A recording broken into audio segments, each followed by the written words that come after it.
తెలియజేస్తున్నా. ఈ గడిచిన 15 రోజుల నుంచి ఏదైతే ఆనాడు 10 సంవత్సరాలు పరిపాలించిన దొరల పాలనలో ముక్కుసూటిగా ఒక్కటే ప్రశ్న అడగదలుచుకున్నాను. ఏదైతే ఈ సంఘటన జరిగిన తర్వాత ఫిబ్రవరి 24వ తారీఖు నాడు ఈ సంఘటన జరిగిన తర్వాత ప్రధాన ప్రతిపక్షమని చెప్పుకునే నాయకులు ఈ బాధితుల దగ్గరకు వచ్చి వారి ముసలి కన్నీరు వారి ఆవేదనని మీడియాల ద్వారా నేను చూశాను.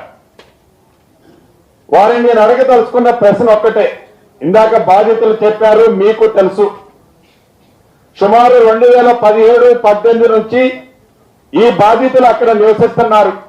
ఇందాక ఆడబిడ్డలు చెప్పినట్లు తాగటానికి నీరు లేదు, చీకటి పడితే ఒకళ్ళ ముఖం ఒకళ్ళు చూసుకోవటానికి కూడా ఎలుతూరు లేదు, బాత్రూమ్ వెళ్ళాలంటే బాత్రూమ్ లేదు, పాములు జర్రులు తేళ్లతో ఆ ప్రాంతం అంతా నిండి ఉండి గడిచిన 7.5-8 సంవత్సరాల నుంచి చాలా మంది అక్కడ నివసిస్తున్నారన్న సంగతి మీకు కూడా తెలుసు.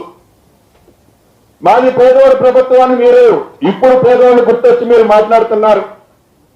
మీరు 2023 ఎన్నికలకు ముందు మొన్న నేను చెప్పినట్లు మొన్న నేను ఏవైతే ప్రాపర్ క్లిప్పింగ్లు చూపించానో చూపించిన విధంగా 2023 ఆగస్టు సెప్టెంబర్ నెలలో ఇదే కాలనీని మీరు కూలగొట్టడానికి ప్రయత్నించినప్పుడు అక్కడ ఇదే బాధితులు మిమ్మల్ని ప్రతిఘటించినప్పుడు మీరు తోక ముడుచుకొని వెనక్కి పోయారు.